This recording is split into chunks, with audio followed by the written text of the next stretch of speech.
Hola, sóc el Toni Cadena. Jo sóc el Guille Canedo. Us desitgem una bona estada aquí a la Seu i un bon mundial aquí a casa nostra. Del Pirineu, la Seu!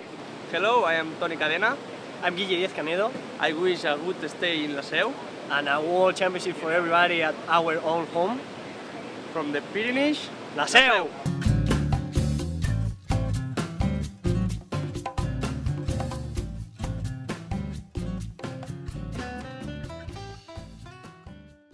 We have 350 athletes coming from 60 countries, from the 5 continents.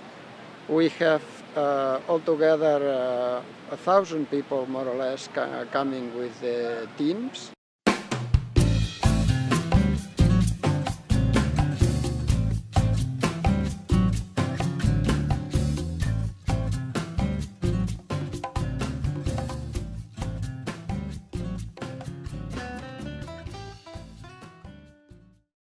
Well, the Spanish can be fast for sure. They train all year here and they know how to use well the water. Well, Peter Cowther, of course. The Olympic champion Grimm can be fast. Then what else? Well, I would like to see David Ford here in the final because he won 10 years ago the World Championship. It could be really great, you know, to see him here. And somos el equipo español y os invitamos al Campeonato del Mundo 2009 de la Seu d'Urgell.